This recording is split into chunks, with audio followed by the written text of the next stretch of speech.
আসমানে বিস্ফোরণ করে দিবে, তাতে আপনার পুরো দেশের যত ইলেকট্রনিক ডিভাইস আছে সব ড্যামেজ।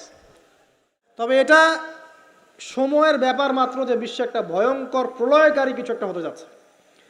বলবো যে ভবিষ্যৎবাণী করে বেড়াচ্ছে, ভবিষ্যৎবাণী করি নাই। আপনার বর্তমান সম্পর্কে জ্ঞান নাই বলেই বর্তমানকে আপনার ভবিষ্যৎ মনে হয়। ভয়ঙ্কর অবস্থা, সামনে ভয়ঙ্কর খাদ্য সংকট দেখা দিবে, কৃষিজ দিকে ফোকাস করতে বলছে এবং নিজেদের খাদ্য উৎপন্ন করার দিকে মনোযোগী হতে বলছে। এই কথাগুলো 5 বছর থেকে বলি নাই, তখন তো খারেজি হয়ে গেছিলাম। তো এই যে কথাগুলো, এগুলো কোনো অলিক গল্প কাহিনী না। যারা ওয়ার্ল্ড অ্যাফেয়ার্স বোঝেন তারা জানেন যে বিশ্ব এখন একটা ভয়ঙ্কর একটা অবস্থার সম্মুখীন হয়েছে। বর্তমান বিশ্বের যে অবস্থা, পুরো বিশ্বের প্রায় প্রতিটা রাষ্ট্রই আসন্ন বিপদের সম্মুখীন। এগুলো দেখার জন্য এক চোখ যথেষ্ট না। শুধু কোরআন এবং সুন্নাহ প্রোটেস্ট্যান্ট ভার্সনে পড়ে গেলেই কেউ দেখতে পারবে এমন নয়। এগুলো দেখা এবং বোঝার জন্য আল্লাহর নূর দরকার। কি দরকার? আল্লাহ পাকের নূর দরকার। যার কলবের মধ্যে আল্লাহর নূর আছে তার মধ্যে হিকমা এবং বাসিরা বেশি থাকে। যার মধ্যে কোরআন সুন্নাহর জ্ঞানের পাশাপাশি সমসাময়িক বিষয়গুলোর জ্ঞান আছে এবং এই সব জ্ঞান অর্জন করার পরে যে ব্যক্তি বিনয়ী অহংকারী নয় এবং যে ব্যক্তি এই জ্ঞান অনুযায়ী আমল করে এবং এই জ্ঞানটাকে বর্তমান প্রেক্ষাপটের সাথে মেলানোর চেষ্টা করে এবং সেজদায় পড়ে পড়ে আল্লাহর কাছে দোয়া করে, আল্লাহ আমাকে হেদায়েত দান করো, আল্লাহ আমাকে বাসিরা দান করো, আল্লাহ আমাকে দূরদর্শিতা দান করো, ইনশাআল্লাহ তাআলা আল্লাহ পাক তার কলবে তার নূর নাজিল করবে ইনশাআল্লাহ। আল্লাহ রাব্বুল আলামিনের নূর ছাড়া এই বিশ্বকে আপনি বুঝতে পারবেন না, চিনতে পারবেন না। তো প্রেক্ষাপট এখন এমন যেটা মিলে যাচ্ছে সরাসরি আইয়ামে জাহিলিয়াতের সাথে। এই শব্দটা শুনেছেন? আইয়ামে জাহিলিয়াত।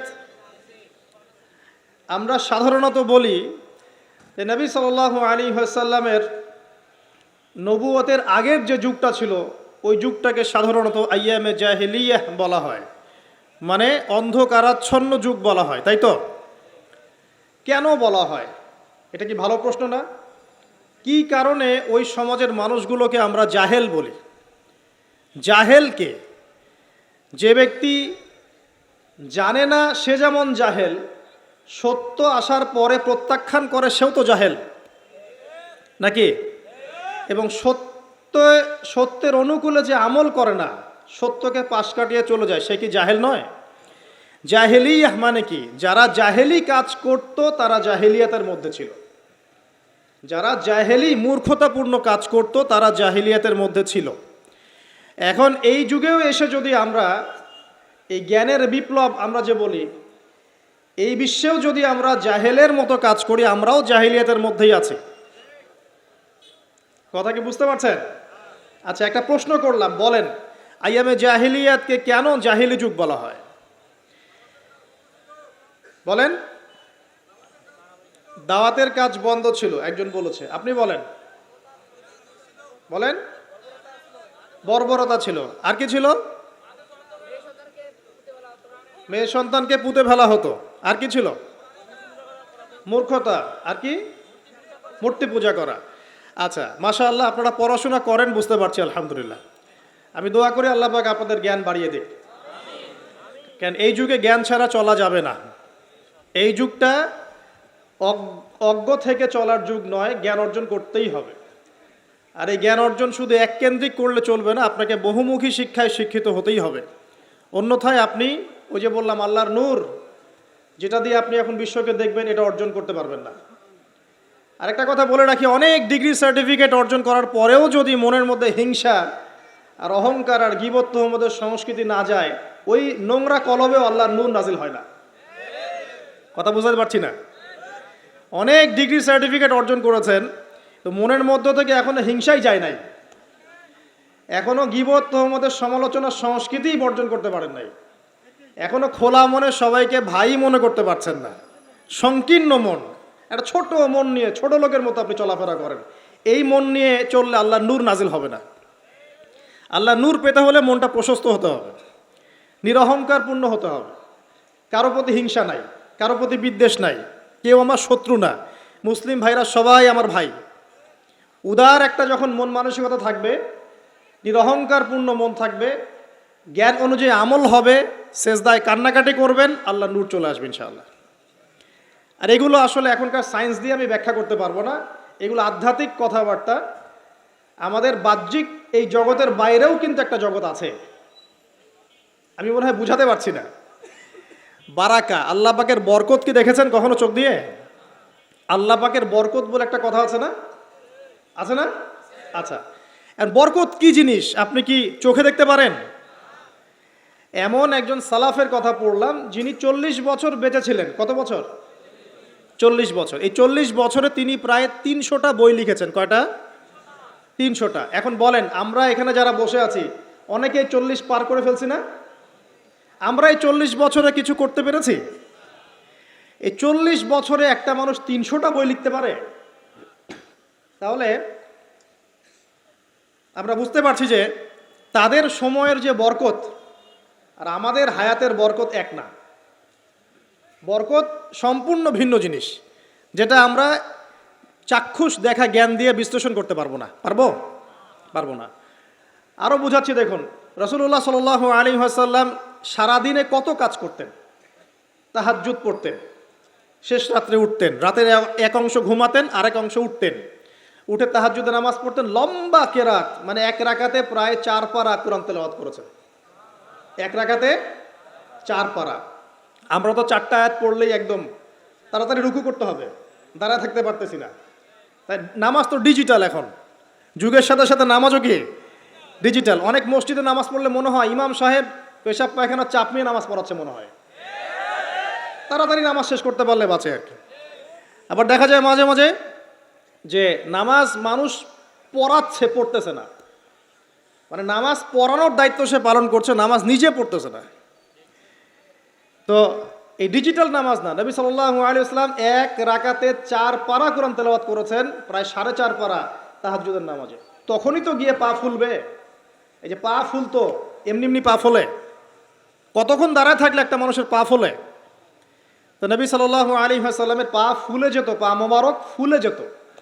লম্বা সালাত পড়তেন, সালাতের পরে আবার কিছুক্ষণ ডান কাতে শুয়ে থাকতেন সুন্নত পড়ে। বেলাল রাদিয়াল্লাহু আনহু এসে ডাক দিতেন, তিনি গিয়ে মসজিদ নববীতে নামাজ পড়াতেন। ফজরের নামাজও হতো লম্বা, কেরাত হতো লম্বা। নামাজের পরে আবার সাহাবীদের সাথে কথাবার্তা বলতেন, দিনী বিষয়ে মোজাকারা করতেন।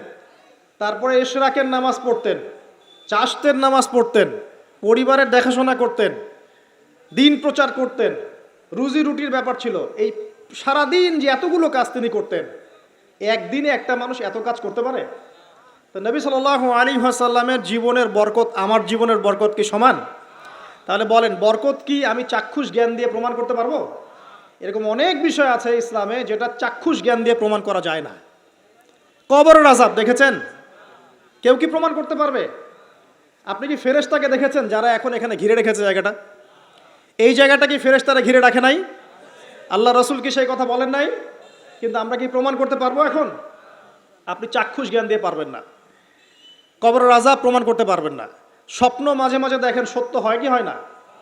মুমিনের স্বপ্ন সত্যি হবে কি হবে না? আখিরুজ জামানে মুমিনের স্বপ্ন বেশি বেশি সত্য হবে। তো সত্য স্বপ্নের কি ব্যাখ্যা দিবেন? কোনো ব্যাখ্যা নাই। আপনি কি জান্নাত জাহান্নাম দেখেছেন? দেখেন নাই। মিজান পুলসিরাত দেখেছেন? রূহ, আপনার শরীরে একটা রূহ আছে, আত্মা, এটা কি দেখেছেন? এখন এই যে বিষয়গুলো দেখা যায় না, আধ্যাত্মিকত্ব, বারাকা, আল্লাহর নূর, কবরের আযাব, পরকাল, ফেরেশতা, জিনজাতি, তো এগুলোকে আমরা তো বাহ্যিক জ্ঞান দিয়ে ব্যাখ্যা করতে পারবো না। পারবো? তাই বলে কি এগুলোর অস্তিত্ব নাই? বলেন, এগুলোর অস্তিত্ব আছে কি নাই? যদি এগুলোর অস্তিত্ব কেউ বিজ্ঞান দিয়ে প্রমাণ করতে চায়, পারবে? যুক্তি দিয়ে প্রমাণ করতে চাইলে পারবে? কোনো দর্শন দিয়ে প্রমাণ করতে চাইলে পারবে? পারবে না। তাহলে এখানে একটা বিষয় হচ্ছে, আল্লাহর পক্ষ থেকে যা নাজিল হয়েছে চোখ বন্ধ করে বিশ্বাস করতে হবে। এখন এই চোখ বন্ধ করে বিশ্বাস করলে পরে মানুষ আপনাকে বলবে ধর্মান্ধ। কি বলবে? এবং ইসলামের এই মৌলিক বিষয়গুলোকে যদি আপনি চোখ বন্ধ করে মেনে চলেন, এখনকার বিশ্বের মানুষ আপনাকে বলবে আপনি মৌলবাদী। এখন আপনি বলেন, ইসলামের মৌলিক বিষয়গুলোকে মেনে না চললে কি কেউ মুসলিম হতে পারবে কি না? পারবে? তাহলে পরিপূর্ণ মুসলিম হতে হলে আমাকে মৌলবাদী হতে হচ্ছে কি না? আমি এটা দিয়ে কি বুঝাচ্ছি? বুঝাচ্ছি আল্লাহ পাকের নাজিল করা প্রতিটা বিষয়কে চোখ বন্ধ করে মানতে হবে। কিছু বিষয় আমার বুঝে আসবে, কিছু বিষয় আমার বুঝে নাও আসতে পারে। এখন যতগুলো বিষয় বললাম একটাও কি ব্যাখ্যা করতে পারবেন? কিন্তু এগুলো আপনাকে মানতেই হচ্ছে, কারণ আপনি মুসলিম। আল্লাহ বলেছেন, রাসূল বলেছেন, আমি মেনেছি। এখন আমার জ্ঞান কি আল্লাহ এবং তার রাসূলের জ্ঞানের চেয়ে বেশি না কম? এই পুরো মহাবিশ্ব যিনি পরিচালনা করছেন তার জ্ঞান বেশি না আমার জ্ঞান বেশি? এই পুরো মহাবিশ্বে শত কোটি গ্যালাক্সি আছে, এক একটা গ্যালাক্সিতে হাজার হাজার সৌরজগৎ আছে। এরকম শত সহস্র গ্যালাক্সি নিয়ে একটা আসমান গঠিত হয়। এরকম 7টা মহাদেশ আছে, সাতটা মহাবিশ্ব আছে। এই 7 মহাবিশ্বের উপরে আছে কুরসি, ওয়াসিআ কুরসিয়ুহুস সামাওয়াতি ওয়াল আরদ। তার উপরে আছে মহাসাগর, যার গভীরতা 500 বছরের পথ। তার উপরে আছে আল্লাহ রাব্বুল আলামিনের আরশে আজিম। আর আল্লাহ রাব্বুল আলামিন এই আরশের উপর সমুন্নত। সেই মহান আল্লাহকে আমরা বলি আল্লাহু আকবার। কি বলি? এই যে আল্লাহু আকবারের মর্ম বুঝলেন? এখন এই বিশাল সত্তা আল্লাহু আকবার, আল্লাহ পাক সবচেয়ে বড়, এই সর্বোচ্চ সত্তার জ্ঞান বেশি না আমার জ্ঞান বেশি? তার পক্ষ থেকে যখন কোরআন এবং হাদিস নাজিল হচ্ছে, আমাকে তো চোখ বন্ধ করেই মানতে হবে, নাকি আমি যুক্তি দিব? হ্যাঁ, কিছু বিষয় আমার বুঝে আসবে, কিছু বিষয় আমার বুঝে নাও আসতে পারে। কিছু বিষয় আমি সায়েন্স দিয়ে প্রমাণ করতে পারবো, কিছু নাও পারতে পারি। কিছু আমি দর্শন দিয়ে প্রমাণ করতে পারবো, কিছু নাও পারতে পারি। যেগুলো পারছি না সেগুলো আমার বা আমাদের জ্ঞানের সীমাবদ্ধতা। কথা কি বুঝতে পারছেন? এটা আল্লাহ পাকের জ্ঞানের বা আল্লাহ পাকের ওহির কোনো ত্রুটি নয়। আল্লাহর ওহির কোনো ত্রুটি আছে? এটা আমার জ্ঞানের সীমাবদ্ধতা। আসেন সামনে যাই। যে কথাটা বলতে গিয়ে এদিকে আসলাম, দেখুন এমন অনেক বিষয় আছে যেগুলো আমরা খালি চোখে ব্যাখ্যা করতে পারবো না। আমরা যে যুগটাকে আইয়ামে জাহিলিয়াত বলছি, ওই যুগটাতে যে সমস্যাগুলো ছিল, যে পাপগুলো ছিল, সেগুলো এখনকার বিশ্বে আরও অনেক উঁচু লেভেলে বিরাজ করছে। যেমন এই যে আপনারা বললেন, একটা পাপ ছিল শিরক। সরাসরি মূর্তি পূজা বলছি না, আমরা বলছি কি শিরকের পাপ ছিল। ওই আইয়ামে জাহিলিয়াতের মানুষগুলো শিরকের পাপে নিমজ্জিত ছিল। তারা শুধু মূর্তির পূজাই করতো এমনটা নয়, তারা কবরেরও পূজা করত, তারা মৃত মানুষেরও পূজা করত, তারা কেউ কেউ নাস্তিকতায়ও বিশ্বাসী ছিল। সূরা মুমিনুন পড়লে দেখবেন তাদের মধ্যে একটা আকীদা ছিল, ইন হিয়া ইল্লা হায়াতুনা দুনিয়া নামুতু ওয়া নাহইয়া। কাফেররা বলতো যে আমরা এই পৃথিবীতে জন্মেছি, এখানেই আমরা জন্মাবো, এখানেই মারা যাব, ওয়ামা নাহনু বিমাবউসিন, আমাদেরকে পুনরুত্থিত করা হবে না। এই পরকালের কনসেপ্টে তারা বিশ্বাস করতো না। তো এরকমও লোক ছিল। শুধু যে লাত, ওজ্জা, হবল, মানাত এগুলোর পূজা করতো তাই নয় বিষয়টা। এখানে কবর পূজাও ছিল, এখানে আপনার মৃত মানুষের পূজাও ছিল, এখানে গাছপালা, চন্দ্র, সূর্য, নক্ষত্রের পূজাও ছিল, আবার নাস্তিকতাও ছিল। এক কথায় আইয়ামে জাহিলিয়াতের সবচেয়ে বড় পাপ ছিল শিরক। কথা কি বুঝতে পারছেন ভাই? আচ্ছা, না বুঝলে বলবেন, শেষে গিয়ে প্রশ্ন করবেন ইনশাআল্লাহ, সমস্যা নাই। তাহলে প্রথম যে পাপটার কথা বললাম সেটা কি? শিরক। এখন একটু এই 1400 বছর পরে চলে আসে। চলে এসে দেখেন এখনকার সমাজের দিকে তাকান, এখনকার মুসলিম রাষ্ট্রগুলোর দিকে তাকান, আর পুরো বিশ্বের দিকে তাকান। সবচেয়ে বড় সমস্যাটা কি বলেন? সবচেয়ে বড় সমস্যা কি শিরক নয়? আচ্ছা, মুসলিমরা কি এখন অনেকেই কবর পূজা করে না? মুসলিমদের মধ্যে অনেকেই দেখবেন যে মৃত মানুষের কাছে চাচ্ছে না, মৃত মানুষের কাছে সন্তান প্রার্থনা করে না, ওই যে ওখানে গিয়ে নজর মান্নত করছে না যে মৃত মানুষকে সন্তুষ্ট করলে আমার ভালো হবে, না হলে আমার কোনো ক্ষতি হয়ে যাবে, এটা মানুষ করছে না। মুসলিমদের মধ্যে বহু মানুষ আল্লাহর হালালকে হারাম করছে না, আল্লাহর হারামকে হালাল করে নিচ্ছে না, এটাও কিন্তু শিরক। আপনি কি জানেন যে আল্লাহর হালালকে হারাম করলে শিরক হয়? আল্লাহর হারামকে হালাল করলে শিরক হয়? সুদ হালাল না হারাম? না, সুদ তো ফরজ। সুদ হালাল না হারাম? সুদ তো এখনকার বিশ্বে ফরজ। সুদ ছাড়া এই বিশ্ব চলবে না। আপনি ঠিক বলছেন, কিন্তু সুদ ছাড়া এই বিশ্ব চলে না, যে কোনো কিছু করতে গেলে সুদ লাগবে। তো এখন যে সবাই এটাকে হালাল করে নিচ্ছে, এটা কি হচ্ছে? আল্লাহর হারামকে মানুষ হালাল করছে না? আচ্ছা বলেন, মদ হারাম না হালাল? বলেন। মদ তো ওয়াজিব নাকি? যুব সমাজে তো মদ না খেলে চলেই না।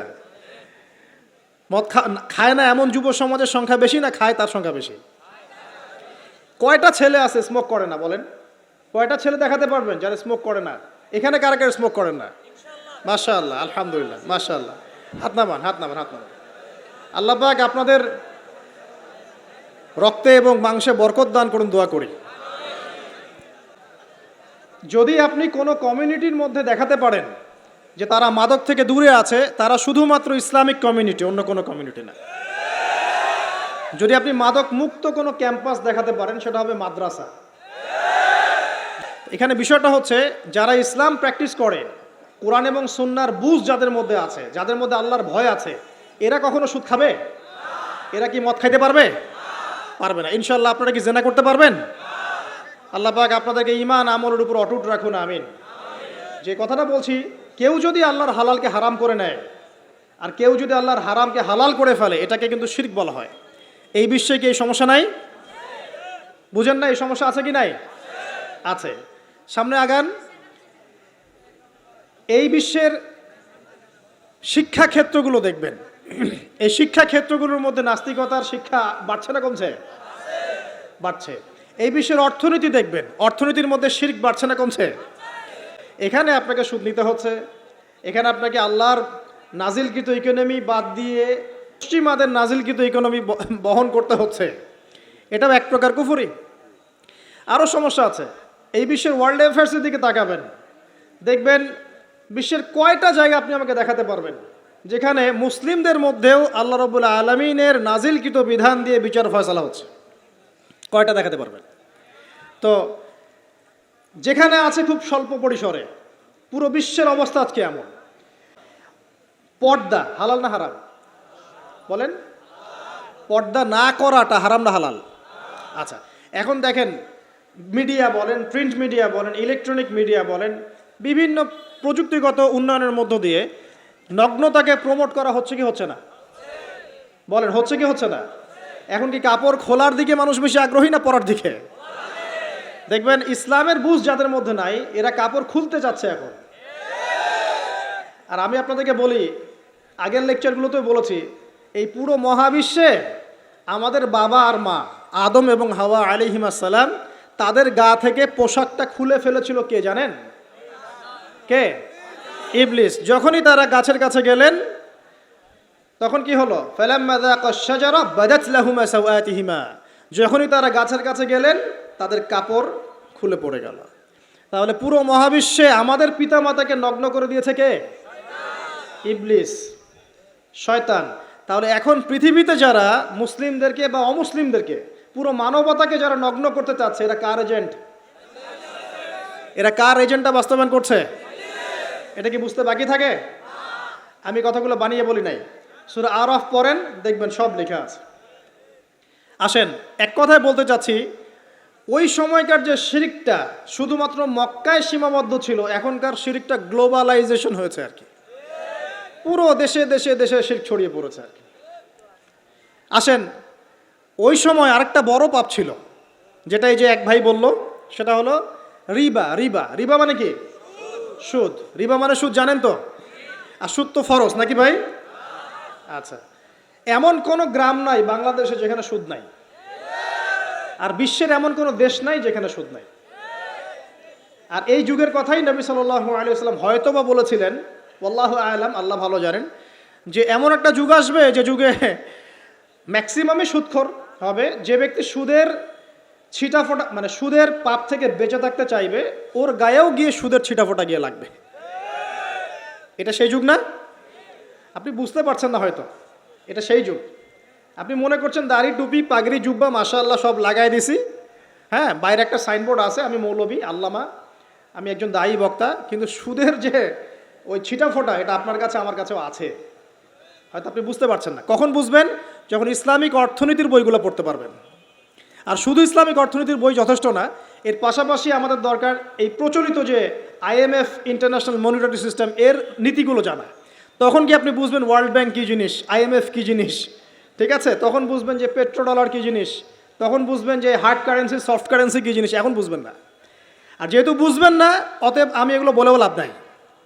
যেহেতু আপনি বুঝবেন না, আমি যদি এখন এসব নিয়ে কথা বলি আপনার কাছে মনে হবে এসব কী উল্টাপাল্টা কথা কইতেছে। ঠিক আছে? তো যাই হোক, আগে আল্লাহর ওয়াস্তে ইসলামিক ইকোনমিক্স পড়েন এবং ইন্টারন্যাশনাল মনিটরি সিস্টেম সম্পর্কে পড়েন। প্রত্যেক স্টেটের প্রধান যারা আছেন তারা জানেন যে ওয়ার্ল্ড ব্যাংক কী জিনিস, তারা জানেন IMF কী জিনিস। ঋণের এমনি এমনি কোনো কান্ট্রিকে তারা ঋণ দিবে না, একটা বিশাল বড় সুদের জালে ওদেরকে ফেলবে, তারপর জনগণের রক্ত চুষে সুদ শোধ করতে হবে। আর যারা পারবে না ওরা যে শ্রীলঙ্কার মতো দেউলিয়া হয়ে যাবে। ও কেন দেউলিয়া হয়ে গেছে? বিকজ ও ঋণ শোধ করতে পারছে না, বাস দেউলিয়া। তো যাই হোক, পড়াশোনা করেন। আমি একজন স্কলারের নাম বলে দেই, এক লেকচারে তো সব বলে দেওয়া সম্ভব না। সম্ভব? আমি রাস্তা দেখাচ্ছি আপনাদেরকে। আপনারা আল্লামা তকি উসমানীর বইগুলো পড়েন, নাম শুনেছেন? আচ্ছা, নাকি এখন বলবেন যে উনি তো হানাফি মাযহাবের, আমি তো আহলে হাদিস পড়বো না, এটা বলবেন নাকি? আল্লামা তকি উসমানী এই বিশ্বের সবচেয়ে বড় আলেমদের একজন। আল্লামা তকি উসমানী এই বিশ্বের সবচেয়ে রিনাউন্ড আলেমদের একজন। তার ইসলামিক অর্থনীতির যে পুরো সিরিজ আছে, আল্লাহর ওয়াস্তে বাসায় কিনে একবার পড়ে দেখেন অর্থনীতি কী জিনিস, আপনি কিসের উপর দাঁড়িয়ে আছে। পড়া যাবে না ইনশাল্লাহ? আপনি তাকে ভালো যদি নাও বাসেন তাও পড়ে দেখেন। মনে করেন আপনি একটা কমিউনিটির মধ্যে আছেন বা একটা সংগঠনে আছেন বা একটা ঘরানার মধ্যে আছেন, তাহলে কি অন্য ঘরানার বইপত্র পড়া যাবে না? হারাম হারাম হয়ে গেছে নাকি? এই যে সংকীর্ণ মানসিকতা থাকলে ভাই হেদায়েত পাওয়া যাবে না। আর আপনি যে মনে করছেন আমি একদম হকের উপর আছি, আপনি সঠিক পথে আছেন ঠিকই, তবে এটা সঠিক ভুল পথ। কথা বুঝতে পারছেন না? আপনি মনে করছেন যে আমি একদম চূড়ান্ত সঠিক বিষয়ের উপর আছি। হ্যাঁ, আপনি সঠিক বিষয়ের উপর আছেন ঠিকই, বাট আপনি সহি একটা ভুল পথে আছেন। এটা বুঝবেন পরে, যখন জ্ঞানের পরিধি বাড়তে থাকবে তখন বুঝবেন যে সহি পথ কোনটা, সহি ভুল পথ কোনটা। মুসলিমদের মধ্যে ফাটল সৃষ্টি করে জান্নাতে যাওয়া যায় না? যায়? পুরো মুসলিমরা একটা উম্মাহ, এবং যারাই মুসলিম উম্মার মধ্যে ফাটল সৃষ্টি করতে চায় এরা উম্মার বন্ধু নয়, শত্রু। মুসলিম উম্মার মধ্যে কোনো ফাটল সৃষ্টি করবেন না। সবার মাঝখানেই হৃদ্যতা, ভালোবাসার বন্ধন থাকবে। যদি বিভিন্ন ধর্মের মানুষ একসাথে বসবাস করতে পারে একটা দেশে, তাহলে বিভিন্ন তরিকা এবং মাযহাবের মানুষও একসাথে থাকতে পারবে একটা দেশে ইনশাআল্লাহ। আমরা আমাদের মাঝে ইখতিলাফি বিষয় থাকতে পারে, কিন্তু দিন শেষে আমরা সবাই মুসলিম ইনশাআল্লাহ। দিন শেষে ইসলামের জন্য দাঁড়াতে হলে দল, মত, মাযহাব, তরিকা নির্বিশেষে সবাই একসাথে দাঁড়াবে ইনশাআল্লাহ। আল্লাহ পাক আমাদের হৃদয়টাকে প্রশস্ত করুন, আমিন। জাহেলিয়াতের 2 নম্বর সমস্যা ছিল রিবা। এই রিবা সম্পর্কে আগে বলি যে এখন আল্লাহ পাক কি বলেছেন। আল্লাহ পাক বলছেন যে ইয়ামহাকুল্লাহু রিবা ওয়া ইউরবিস সাদাকাত। আপনি যদি দান সদকা করেন, যাকাত দেন, যাকাত ভিত্তিক অর্থনীতি চালু করেন, আল্লাহ পাক আপনার সম্পদকে বাড়িয়ে দিবেন ইনশাআল্লাহ। আর আপনি যদি রিবার মধ্যে যান, আল্লাহর বক্তব্য হচ্ছে, এটা আমার কথা না, আল্লাহ পাক বলছেন আপনার সম্পদ সংকুচিত হয়ে আসবে। এখন আপনার ডিসিশন, আপনি কি করতে চান করতে পারেন, আমাদের কিচ্ছু বলার নাই। লাকুম দীনুকুম ওয়ালিয়া দিন, আপনার বুঝ আপনার, আপনার দিন আপনার, আমার দিন আমার। আল্লাহ বলছেন ফাযাক্কির ইন্নামা আনতা মুযাক্কির, উপদেশ দাও তুমি, তুমি উপদেশ দাতা। লাস্তা আলাইহিম বিমুসাইতির, কারো প্রতি তুমি দারোগা নও। আল্লাহ বলছেন আপনি সুদে থাকলে সম্পদ সংকুচিত হবে, যদি ছেড়ে দেন, যাকাত দেন, ব্যবসা ভিত্তিক ইকোনমি চালান, আপনার সম্পদ বাড়বে ইনশাআল্লাহ। কি করবেন, ডিসিশন কার? আপনার। আল্লাহ পাক বলছেন ইয়া আইয়ুহাল্লাযীনা আমানু, হে মুমিনগণ, ইত্তাকুল্লাহ। শোনেন ভাই, আল্লাহ বলছেন ইত্তাকুল্লাহ, তোমরা আল্লাহকে ভয় করো। ওয়া যারু মা বাকিয়া মিনার রিবা, সুদের অবশিষ্ট সব অংশ ছেড়ে দাও। সুদের অবশিষ্ট সব টাকা ছেড়ে দাও। ওয়া ইল্লা ইন কুনতুম মুমিনিন, যদি প্রকৃতপক্ষেই তোমরা মুমিন হয়ে থাকো তাহলে ছেড়ে দাও। ওয়া ইল্লাম তাফআলু, যদি তোমরা না করো। কে বলছেন? আল্লাহ। যদি তোমরা এটা না করো তাহলে আল্লাহ কি বলছেন? ফাআযানু বিহারবিন মিনাল্লাহি ওয়া রাসূলিহি, আল্লাহ এবং তার রাসূলের সাথে যুদ্ধের ঘোষণা শুনে রাখো। এটা কার কথা?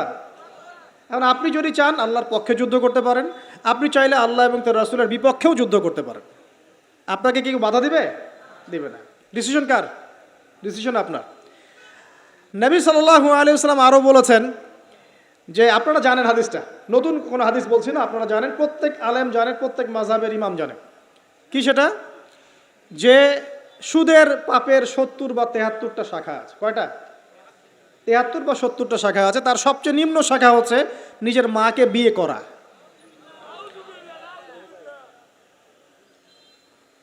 দেখলেন আমাদের অন্তরে কি কথাটা আঘাত করলো?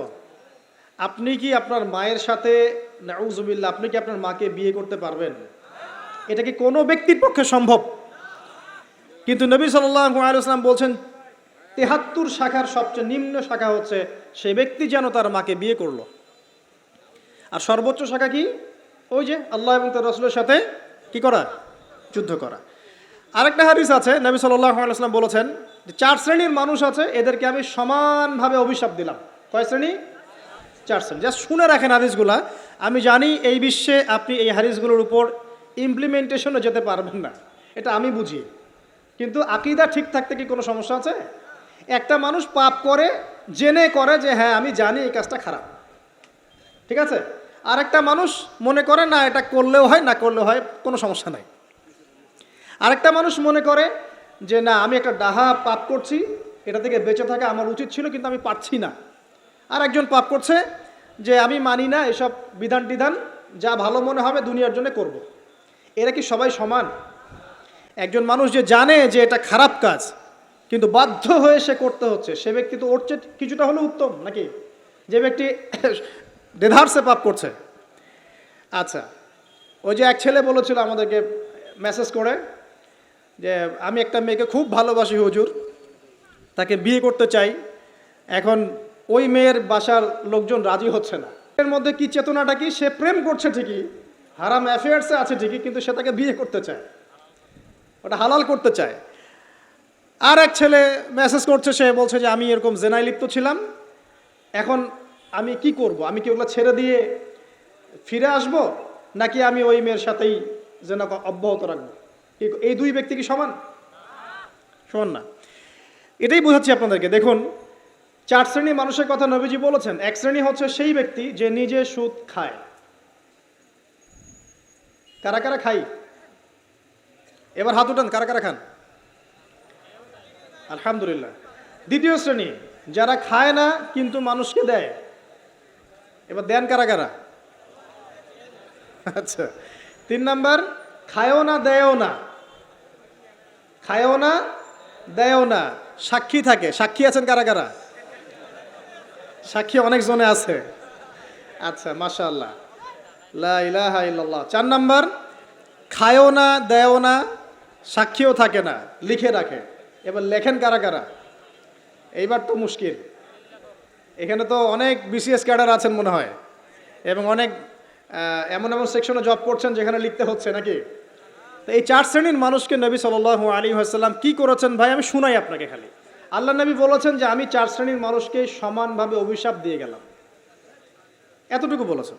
এখন আপনি যদি মনে করেন যে নবী সাল্লাল্লাহু আলাইহি ওয়াসাল্লামের অভিশাপ কাঁধে নিয়ে আমার আমলগুলো কবুল হচ্ছে, বা আমি কবরের অ্যান্সার দিতে পারবো, প্রশ্নোত্তর, আমি এই মিজানের দাড়ি পাল্লা, আমার নেকির পাল্লা ভারী হবে, বা আমি রাসূল সাল্লাল্লাহু আলাইহি ওয়াসাল্লামের সুপারিশ পাবো, হ্যাঁ, বা আমি রাসূলের সাথে জান্নাতে থাকতে পারবো, আমি বলবো এই চিন্তাটা হবে একটা অলীক প্রসূত কল্পনা, আর কিছু না। এখন তওবা করেন আমার সাথে, বলেন আজকে থেকে কোনো রকমের সুদি কারবারে থাকবো না। তওবা করেন, বলেন আস্তাগফিরুল্লাহ আল্লাযী লা ইলাহা ইল্লা হুয়াল হাইয়ুল কাইয়্যুম ওয়া আতুবু ইলাইহি। তওবা করলেন তো? ভ্যান চালায় খাবেন, রিক্সা চালায় খাবেন, কৃষিকাজ করে খাবেন, ব্যবসা করে খাবেন, ছোট্ট একটা মুদির দোকান করে খাবেন, যদি কিচ্ছু করতে না পারেন রাস্তায় মুচিগিরি করে হলে খাবেন, সেলুনে বারবার হয়ে খাবেন, তারপরে সুদের দিকে যাবেন ইনশাআল্লাহ। পারবেন? আপনার রিজিক কি আপনার হাতে না আল্লাহর হাতে? না, আমাদের রিজিক তো আমাদের হাতে।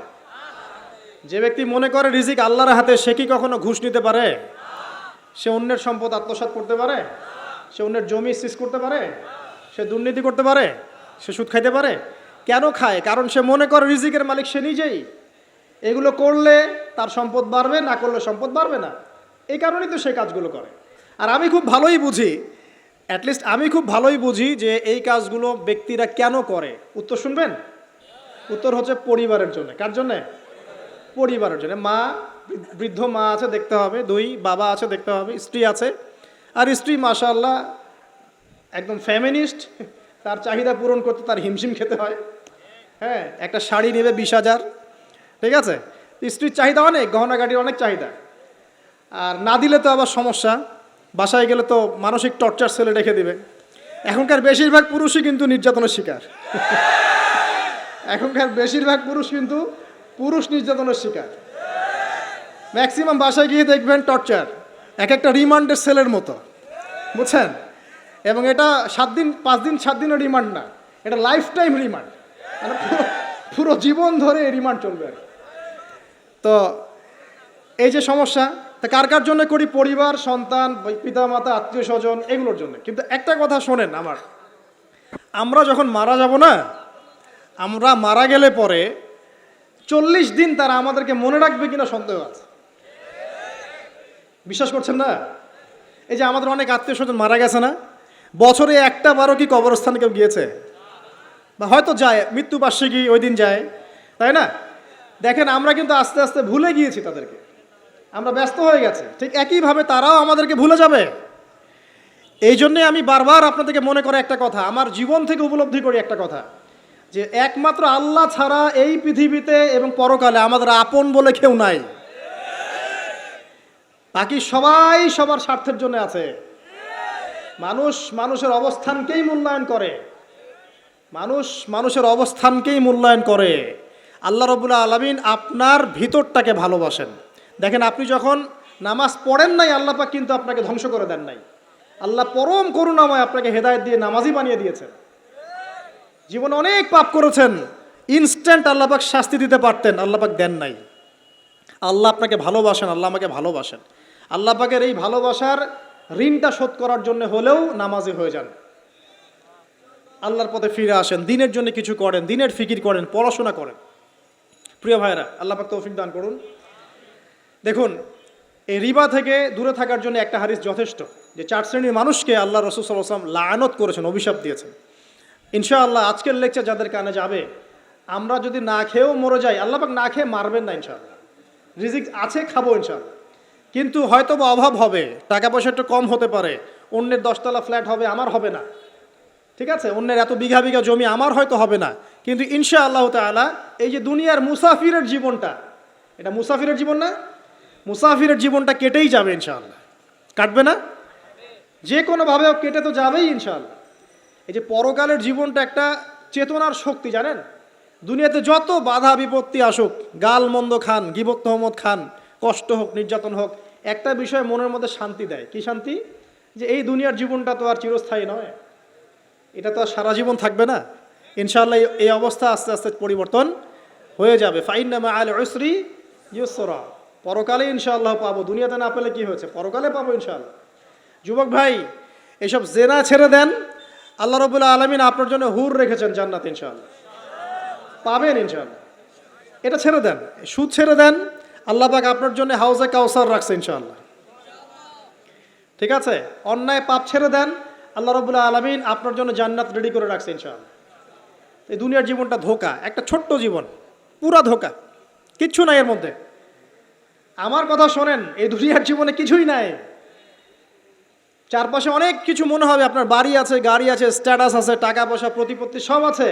আদতে আপনি একা, আদতে আপনাকে একাই কবরে যাওয়া লাগবে, একাই আল্লাহর সাথে হিসেব নিকাশ দিতে হবে। কেউ নাই সাথে, আমাদের সাথে কেউ নাই। কিন্তু আপনি মনে করছেন যে সেলিব্রিটিজম, বড় আমি পলিটিক্যাল নেতা হয়েছি, আমাকে সবাই চেনে, আমি ইকোনমিক সেক্টরে লিড দেই, রাষ্ট্রকে লিড দেই, আমি ধর্মতাত্ত্বিক ক্ষেত্রে লিড দেই, আমাকে দেখলে মানুষ বাহবা দেয়, ইত্যাদি ইত্যাদি।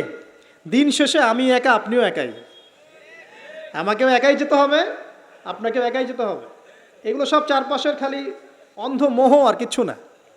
তো এই মোহের মধ্যে ঢুকে পড়বেন না, আল্লাহ পাক তৌফিক এনায়েত করুন। নবী সাল্লাল্লাহু আলাইহি ওয়াসাল্লাম বারবার বলতেন, আল্লাহুম্মা ইন্নী আউযু বিকা মিন ফিতনাতিদ দুনিয়া, বলতেন না?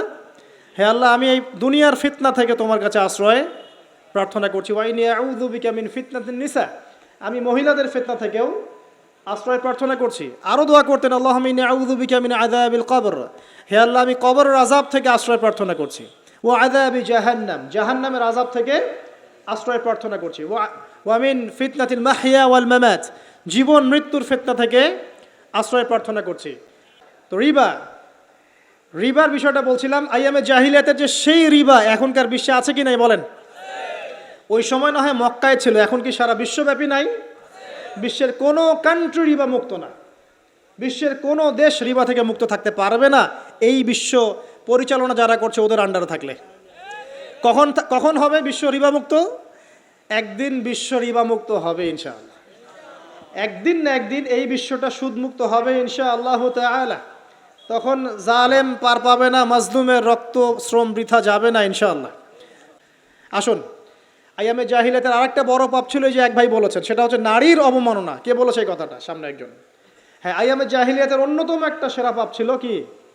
নারীর অবমাননা। এটা নিয়ে কি বলতে হবে?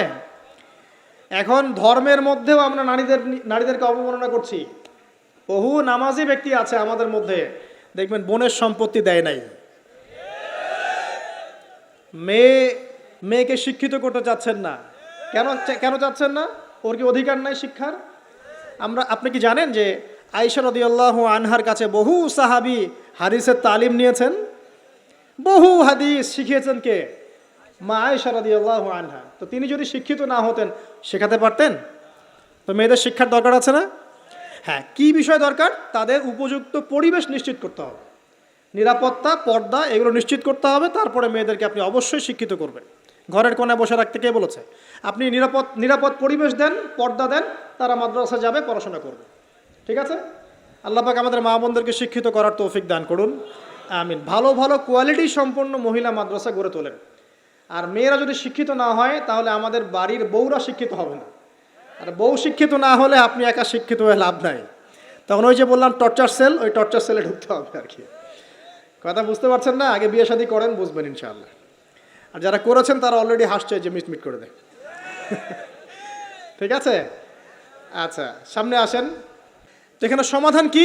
সমাধান আয়েশা রাদিয়াল্লাহু আনহা। সমাধান কে? সমাধান ফাতিমা রাদিয়াল্লাহু আনহা। সমাধান কে?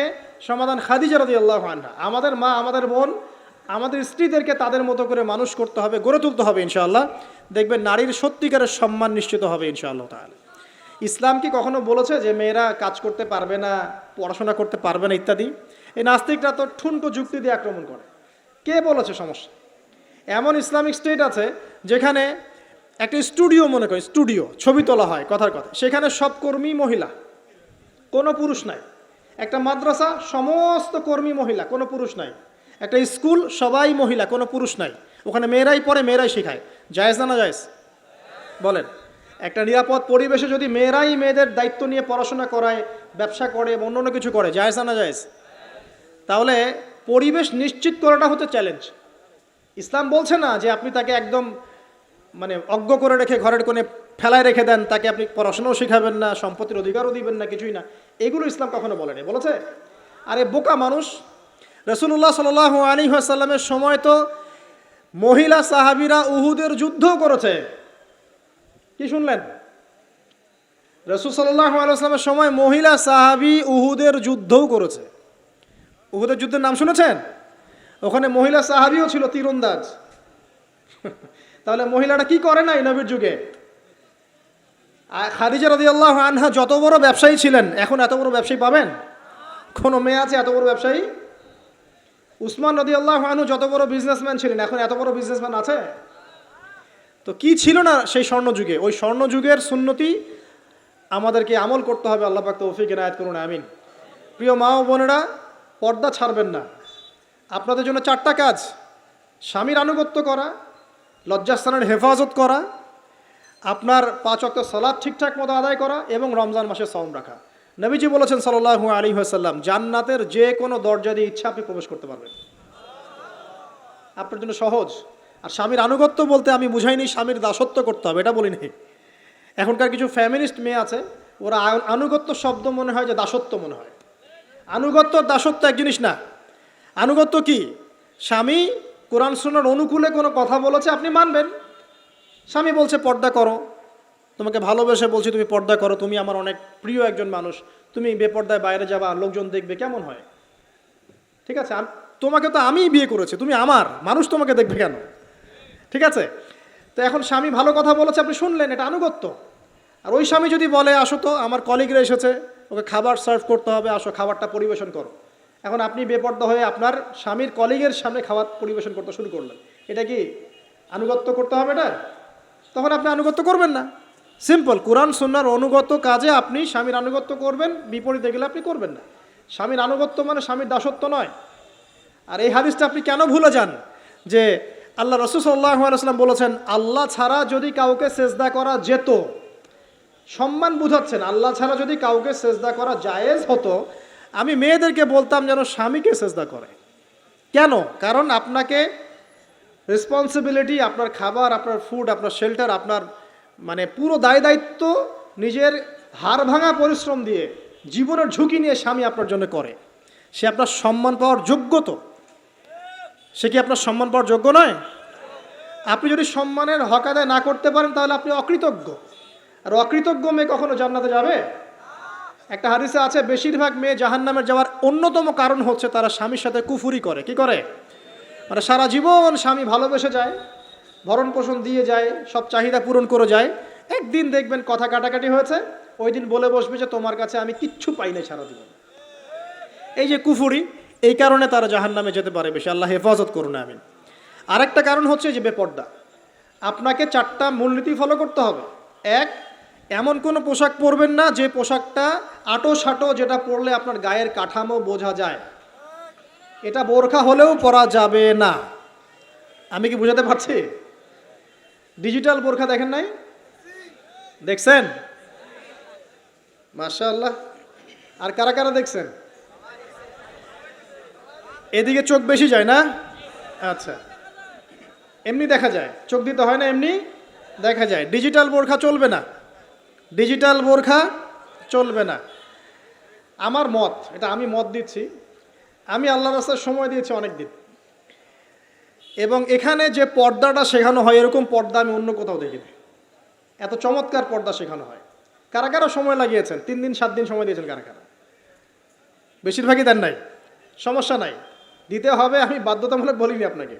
বলেছি এখানে পর্দা শেখানো হয়, চমৎকার পর্দা শেখানো হয়, যে এখানে চোখটা পর্যন্ত তাদের ঢেকে রাখার তালিম দেওয়া হয়।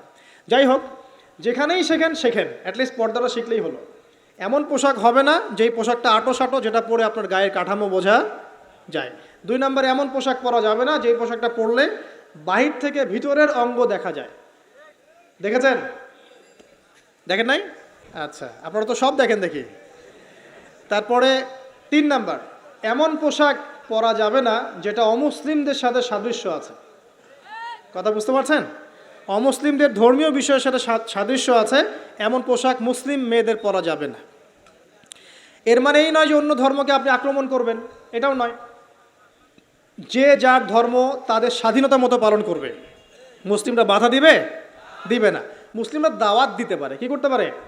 দাওয়াত দিতে পারে যে ভাই, এই যে লা ইলাহা ইল্লাল্লাহর কনসেপ্ট আপনাকে বুঝাচ্ছি, আল্লাহ ছাড়া কোনো মাবুদ নাই, মুহাম্মদ সাল্লাল্লাহু আলাইহি ওয়াসাল্লাম সর্বশেষ রাসূল, এই কোরআন পড়ুন, হাদিস পড়ুন, দেখুন এটাই হচ্ছে মানবতার মুক্তির সনদ।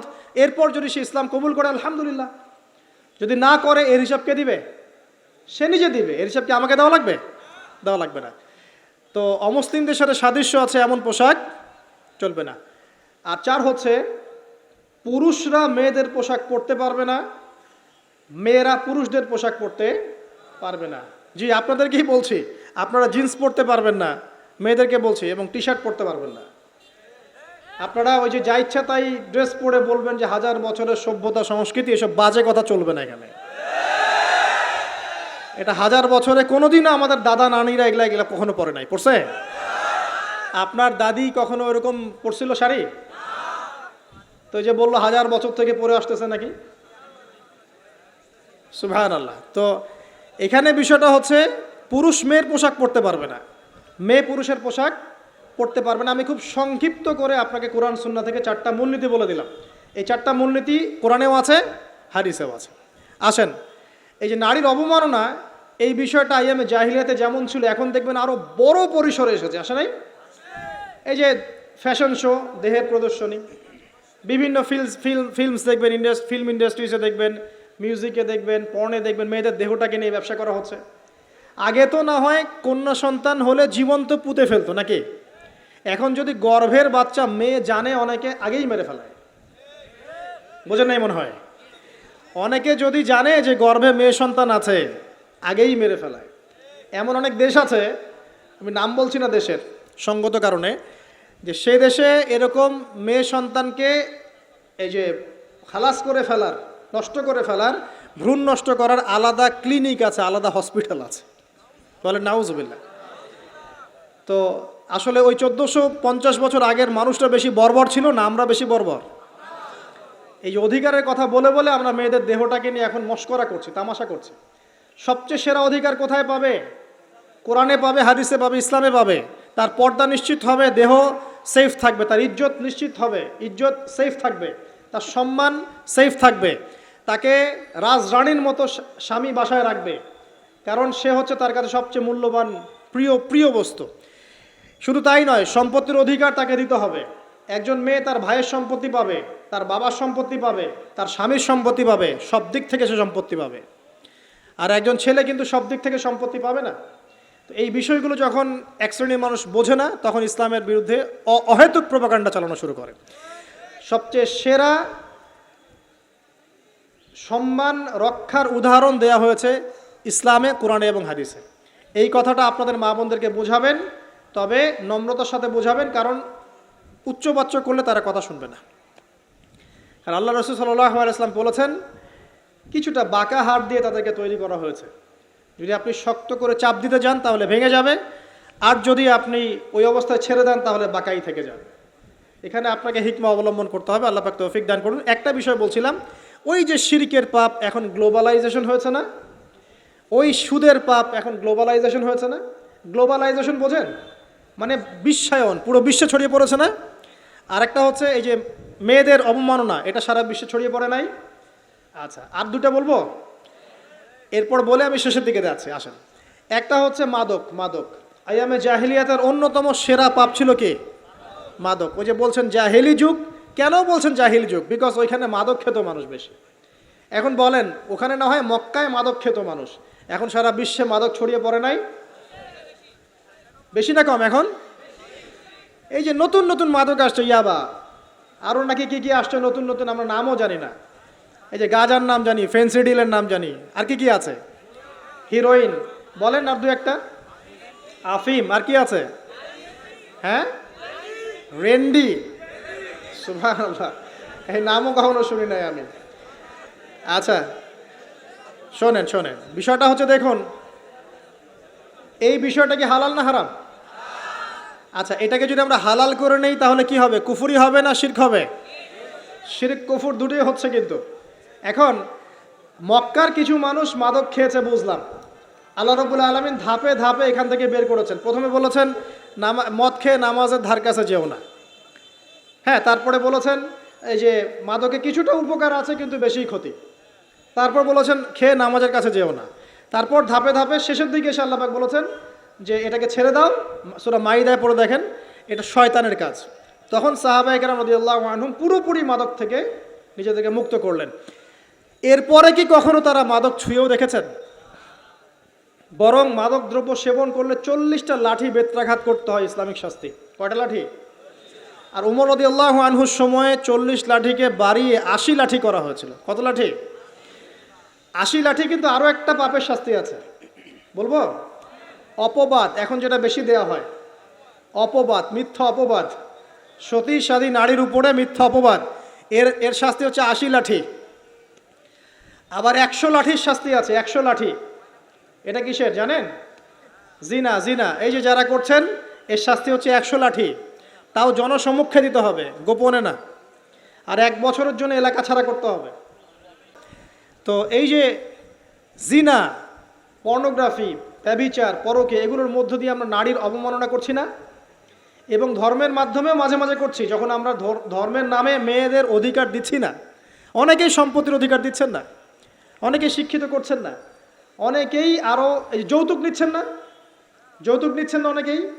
যে বিয়ের সময় যৌতুক নেয়, এটা তো মেয়ের উপর, মেয়ের পিতার উপর টর্চার করা, সম্পূর্ণ হারাম, সম্পূর্ণ হারাম।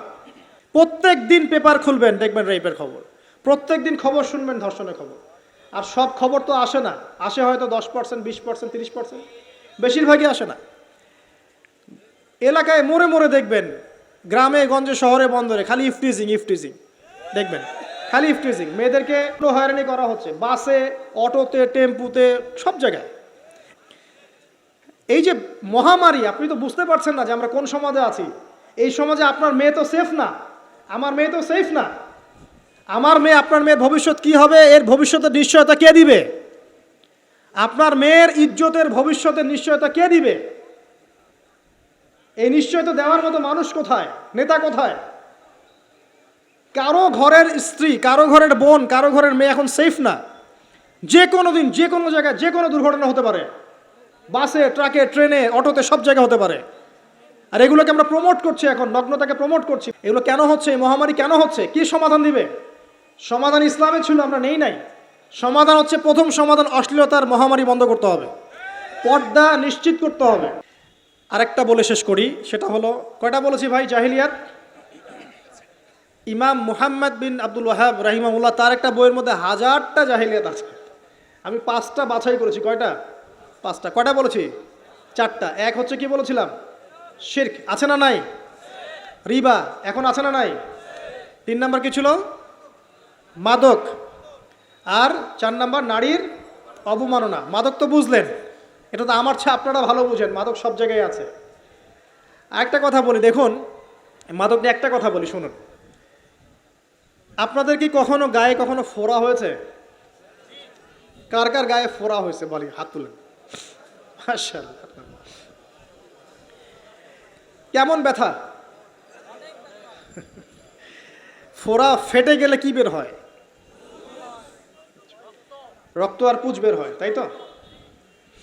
একটা হাদিস পড়েছি, রাসূলুল্লাহ সাল্লাল্লাহু আলাইহি ওয়াসাল্লাম বলেন সাল্লাল্লাহু আলাইহি ওয়াসাল্লাম, যে জাহান্নামে আমাকে মেরাজের রাতে জাহান্নাম দেখানো হয়েছে। মেরাজের রাতে আমাকে জাহান্নাম দেখানো হয়েছে। তো সেখানে আমি দেখলাম যে কিছু মানুষকে এই জাহান্নামীদের রক্ত আর পুঁজ খেতে দেয়া হচ্ছে। মানে আল্লাহ জানেন কেমন করে রক্ত আর পুঁজ পান করতে দেয়া হচ্ছে। কারণ জাহান্নামে পিপাসা লাগবে না, ক্ষুধা লাগবে না? ক্ষুধা লাগবে।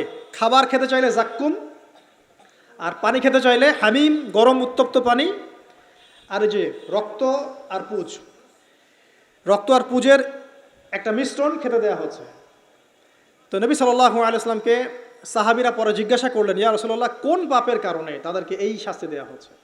নবী করিম সাল্লাল্লাহু আলাইহি ওয়াসাল্লাম বললেন, তাদেরকে এই শাস্তি দেওয়া হচ্ছে একটা পাপের কারণে, সেটা হলো মাদক দ্রব্য সেবন করা। আর ওই পানীয়টার নামও নবীজি বলে গেলেন, তার নাম হচ্ছে তিনাতুল খাবাল। কি নাম? তিনাতুল খাবাল। এই তিনাতুল খাবাল মানে জাহান্নামীদের রক্ত এবং পুঁজ, এটা খেতে দেওয়া হচ্ছে মাদকদ্রব্য সেবনকারীদের জন্য। আল্লাহ রাসূল সাল্লাল্লাহু আলাইহি ওয়াসাল্লাম বলেছেন, কোনো ব্যক্তি যদি মাদক সেবন করে তার 40 দিনের নামাজ কবুল হবে না। সে যদি আবার তওবা করে ফিরে আসে, আল্লাহ পাক মাফ করে দিবেন ইনশাআল্লাহ। যদি আবারও মাদক খায়, আবার 40 দিনের নামাজ কবুল হবে না। তারপর যদি আবার তওবা করে, আবার আল্লাহ মাফ করে দিবেন ইনশাআল্লাহ। তারপর যদি আবার মাদক খায়, আবার 40 দিনের নামাজ কবুল হবে না। তারপর যদি আবার তওবা করে, আবার আল্লাহ মাফ করে দিবেন। তারপরে যদি আবার মাদক খায়, তখন আল্লাহ রাব্বুল আলামিন তাকে তিনাতুল খাবাল পান করাবে। প্রিয় ভাইরা, আপনারা মুসলিম না? আমরা মুসলিম না? মুসলিম যুবকদের সবচেয়ে সেরা অস্ত্র হচ্ছে ঈমান এবং নৈতিকতা। অন্যরা জাহিলিয়াতের স্রোতে ভেসে যাক, মুসলিম তরুণরা কখনো জাহিলিয়াতে যাবে না ইনশাআল্লাহ। আমার সাথে ওয়াদা করেন যে কোনো প্রকার মাদক দ্রব্যের সাথে সংশ্লিষ্ট থাকবেন না। একটা সিগারেটেও কখনো টান দিবেন না। কারণ সিগারেটটা কি? সিগারেট আপনাকে আস্তে আস্তে অন্য মাদকের দিকে নিয়ে যাবে। সিগারেট খাওয়া শিখেছিস, এখন গাঁজাও খা। গাঁজা খাওয়া শিখলে এখন ওটা খা, এই করতে থাকবেন। এক পর্যায়ে আপনি এখান থেকে আর বের হতে পারবেন না। এখানে আপনার দেহের ক্ষতি, আপনার মস্তিষ্কের ক্ষতি, আপনার পরিবারের ক্ষতি। এমন আপনি যদি পরবর্তীতে গিয়ে পরিবার গঠন করতে চান, আপনি সুখী পরিবারও গঠন করতে পারবেন না, কারণ ভিতর থেকে আপনি নিজেকে শেষ করে ফেলেছেন। দুইটা ভয়ঙ্কর পাপের কথা বলে দেই। এই দুইটা পাপে যারা আসক্ত হয়ে আছে, তারা তওবা করে ফিরে আসলে পরেও সারা জীবন তাদেরকে এটা সাফার করতে হবে। কথা বুঝতে পারছেন না? তওবা করে ফিরে এসেছেন মনে করেন, তারপরেও আপনাকে সারা জীবন এই পাপের ফলটা ভোগ করতে হবে। এক, মাদকদ্রব্য। দীর্ঘদিন সেবন করেছেন, তওবা করেছেন, ফিরে এসেছেন, আল্লাহ হয়তো মাফ করে দিয়েছেন, আল্লাহ পাক মাফ করে দিয়েছেন, বাট আপনি আপনার দেহের যে ক্ষতিটা করে ফেলেছেন এটা পোষাতে পারবেন না। 1 নাম্বার। 2, তখন আপনি যদি বিয়ে করেন আপনি স্ত্রীকে সন্তুষ্ট করতে পারবেন না। হ্যাঁ। 2 নাম্বার হচ্ছে এই যে গোপনে যুবকরা যে পাপটা করে, এই পাপ যেসব যুবকরা করছে বা করে এবং অ্যাভেলেবেল এই পাপটা সবাই করে, এরা যদি তওবা করে ফিরেও আসে শরীরের যে ক্ষতিটা হয়েছে এটা পূরণ হবে না কখনো। দেখেন আমার মতো বয়সে, আমার চেয়ে প্রায় 10 বছর বয়স আগেই তারেক বিন জিয়াদ স্পেন জয় করেছিল। আমার যে বয়স এখন চলছে 30 পার হয়ে গেছে, এর চেয়ে আরও প্রায় 10 বছর আগে মুহাম্মদ বিন কাসিম এই সিন্ধু জয় করেছিল। এখন যে ইসলাম আপনি ভোগ করছেন এটা তাদের ফল, তাদের এই জিহাদের ফল। তো এখন আমাদের এই যে 20 বছর 30 বছরের যুব সমাজের দিকে তাকায় দেখেন, একবার তাকায় দেখেন, চেহারাগুলো একটু দেখেন, চেহারা দেখেন, এক একটা চেহারা দেখেন, চেহারায় নূর নাই, নষ্ট হয়ে গেছে, নামাজ নাই, চোখগুলো বসে যাচ্ছে, কারণ সারা রাত জেগে থাকছে, ওই যে টিকটক টিকটক টিকটক সারা রাত। হ্যাঁ, সারা রাত ফোনে, সারা রাত গল্পগুজব। রাত্রেবেলা দেখবেন, রাত্রেবেলা শহর যেন জীবিত হচ্ছে, রাত্রেবেলা ক্যারাম খেলে, রাত্রে লুডো খেলে, রাত্রে এটা করে, রাত্রে সে, সারাদিন ঘুম, সারাটা দিন ঘুম। আপনি কি জানেন সারা রাত কে জেগে থাকে, সারাদিন কে, সারা রাত কে ঘুমায় আর সারা দিন কে জেগে থাকে? সারা রাত জেগে থাকে কুকুর এবং সারাদিন ঘুমায় কুকুর। আর দেখবেন আপনি বিড়ালকে দেখবেন, ও কিন্তু রাত্রে ঘুম এবং দিনের বেলা সে অ্যাক্টিভ। পাখিকে দেখবেন, পাখি সন্ধ্যা হলো একদম ঘরে, যেই সূর্য ডুববে পাখি একদম ঘরে, দেখেন না, পাখি ঘরে। আর যেই ফজর হবে পাখি বের হয়ে গেল। আর আল্লাহ রসুল সাল্লাল্লাহু আলাইহি ওয়াসাল্লাম হয়তো বা এই কারণেই, আল্লাহ ভালো জানেন, তিনি বলেছেন এমন কিছু মানুষ জান্নাতে যাবে যাদের মনটা হবে পাখির মতো। সুবহানাল্লাহ।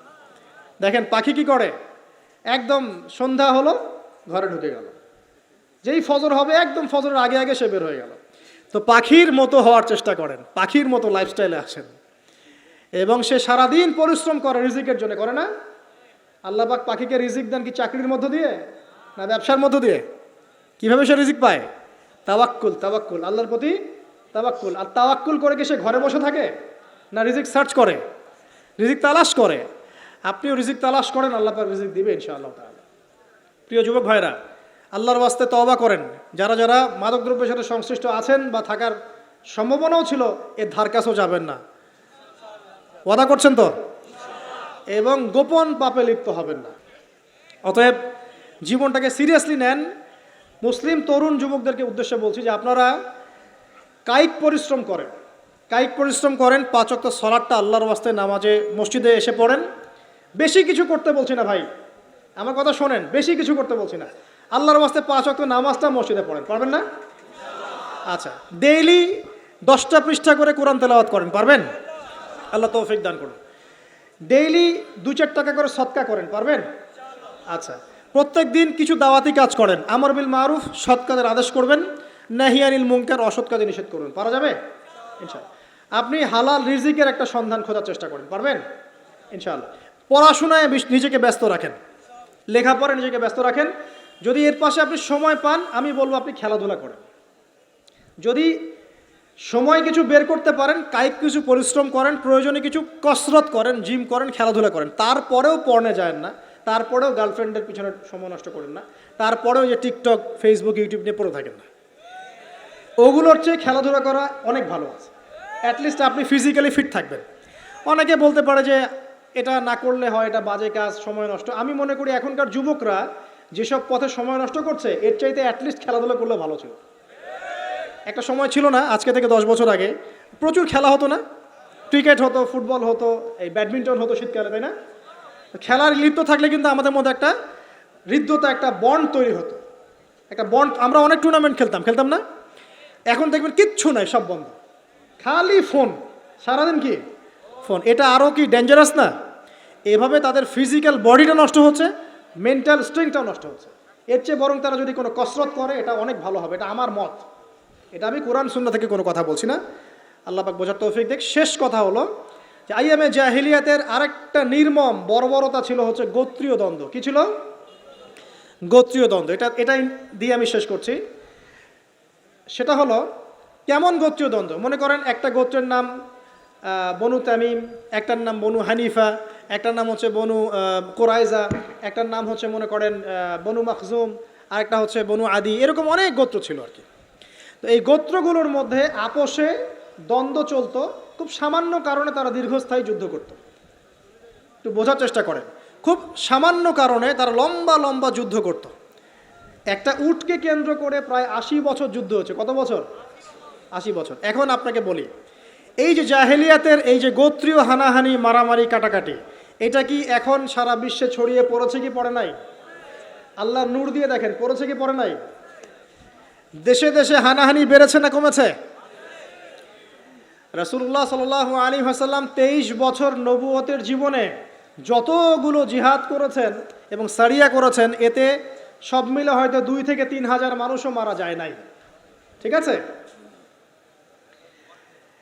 কিন্তু এখনকার দেখবেন প্রথম বিশ্বযুদ্ধেই কয়েক কোটি মানুষ শেষ, দ্বিতীয় বিশ্বযুদ্ধেই আরও কয়েক কোটি মানুষ শেষ, আর সামনে যে নিউক্লিয়ার যুদ্ধ হতে যাচ্ছে আল্লাহু আলাম কবে হবে, এবং এটা হইলে যে কি হবে পৃথিবীর অবস্থা আল্লাহই ভালো জানে। এমন নিউক্লিয়ার ওয়েপন্স আছে যেটা আসমানে যদি বিস্ফোরণ ঘটানো হয় তাহলে ওই দেশের সমস্ত ইলেকট্রনিক জিনিসগুলো নষ্ট হয়ে যাবে। বুঝতে পারেন না এই কথা? বোম মারতে হবে না পৃথিবীতে, মাটিতে বোমটা মারতে হবে না, আসমানে বিস্ফোরণ করে দিবে, তাতে আপনার পুরো দেশের যত ইলেকট্রনিক ডিভাইস আছে সব ড্যামেজ। এটা এই যুগ। তবে এটা সময়ের ব্যাপার মাত্র যে বিশ্বে একটা ভয়ঙ্কর প্রলয়কারী কিছু একটা হতে যাচ্ছে। এন্ড বলবো যে ভবিষ্যৎবাণী করে বেড়াচ্ছে। ভবিষ্যৎবাণী করি নাই, আপনার বর্তমান সম্পর্কে জ্ঞান নাই বলেই বর্তমানকে আপনার ভবিষ্যৎ মনে হয়। বর্তমান সম্পর্কে আপনি অজ্ঞ বলেই বর্তমানের জ্ঞানটাকে আপনার কাছে ভবিষ্যৎ মনে হচ্ছে। বর্তমান সম্পর্কে জ্ঞান অর্জন করেন, দেখবেন সঠিক বুঝতে পারবেন। নিউক্লিয়ার যুদ্ধের দ্বার প্রান্তে তো যেটা বলছিলাম, যে এই যে গোত্রীয় হানাহানি দেখেন ছড়িয়ে পড়েছে, তো এই উদ্দেশ্য বাস্তবায়নের জন্য তারা এই কাজগুলো করে বেড়াচ্ছে। আইয়ামে জাহিলিয়াতের সেই যে সুন্নত, ওই যে জাহিলিয়াত এখন সারা বিশ্বে এভাবে ছড়িয়ে পড়েছে। অতএব আপনার চোখ কান খোলা রাখতে হবে। ভয়ঙ্কর অবস্থা সামনে, দেখেন না গভর্নমেন্ট বলছে এখন সামনে ভয়ঙ্কর খাদ্য সংকট দেখা দিবে, কৃষিজ দিকে ফোকাস করতে বলছে এবং নিজেদের খাদ্য উৎপন্ন করার দিকে মনোযোগী হতে বলছে। এই কথাগুলো 5 বছর থেকে বলি নাই, তখন তো খারেজি হয়ে গেছিলাম। তো এই যে কথাগুলো, এগুলো কোনো অলিক গল্প কাহিনী না। যারা ওয়ার্ল্ড অ্যাফেয়ার্স বোঝেন তারা জানেন যে বিশ্ব এখন একটা ভয়ঙ্কর একটা অবস্থার সম্মুখীন হয়েছে। এটা আপনারা বুঝতে হয়তো দেরি করে ফেলছেন। আল্লাহ পাক আপনাদেরকে বোঝার তৌফিক দান করুন, আমিন। শেষ কথা বলি, ওই দ্বন্দ্বটা কিন্তু দেশ থেকে দেশ ছড়িয়েছে, যেমন ঠিক একইভাবে ধর্মের মধ্যেও ছড়িয়েছে। ধর্মের মধ্যেও আমরা কিন্তু বহু দলে ভাগ হয়ে গেছি। এমনকি মুসলিমদের মধ্যেও আমরা শততা বিভক্ত বিভিন্ন দলে, আছে না? এক দল আরেক দলের লোকদেরকে সহ্য করতে পারে না, আরেক দল আরেক দলের ইমামকে সহ্য করতে পারে না, হ্যাঁ, এক সংগঠন আরেক সংগঠনকে সহ্য করতে পারে না। এই যে গোত্রীয় হানাহানির সুন্নত, ওই আয়ামে জাহিলিয়াতের সুন্নত, এটা এখন মুসলিমদের মধ্যেও ঢুকে পড়েছে। তো প্রিয় ভাইরা, দেখুন, আমি এক কথায় বোঝাতে চাইলাম যে জাহেলি যুগ আপনি যেটাকে বলছেন, আয়ামে জাহিলিয়াত যেটাকে বলছেন, যে কারণে বলছেন, ওই কারণগুলো প্রত্যেকটা কারণ এখনকার বিশ্বে মজুদ আছে। শুধুমাত্র স্বল্প পরিসরে না, এখন বড় পরিসরে মজুদ আছে।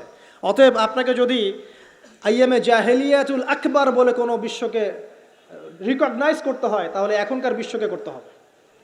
অতএব এই ওয়ার্ল্ড অ্যাফেয়ার্সটাকে বোঝেন, জাহিলিয়াতটাকে বোঝেন। এই জাহিলিয়াত থেকে উত্তরণের জন্যে সমাধান কে দিয়েছিল বলেন? ইসলাম কি সমাধান দেয়নি? ইসলাম সমাধান দিয়েছে, কোরআন সমাধান দিয়েছে। রাসূলুল্লাহ সাল্লাল্লাহু আলাইহি ওয়াসাল্লাম 23 বছরের মধ্যেই সমস্ত জাহিলিয়াতকে দূর করে দিয়েছেন, দেন নাই? বলেন, 23 বছর পর কি মক্কায় শিরক ছিল? বলেন, 23 বছর পর কি মক্কায় সুদ ছিল? 23 বছর পর কি মক্কায় জেনা, এই যে আপনার ব্যভিচার, এই যে আপনার মাদক, এই যে গোত্রীয় হানাহানি, নারীর অবমাননা, এগুলো ছিল? তাহলে একজন মহামানব তিনি 23 বছরের মধ্যেই পুরো সমাজটাকে সংস্কার করে ফেললেন না? সেই রাসূল সাল্লাল্লাহু আলাইহি ওয়াসাল্লামের সুন্নত কি মরে গেছে? সেই আল্লাহ কি মরে গেছেন? নাউজুবিল্লাহ। সেই আল্লাহ পাকের নাজিলকৃত কোরআন এবং হাদিস কি মরে গেছে?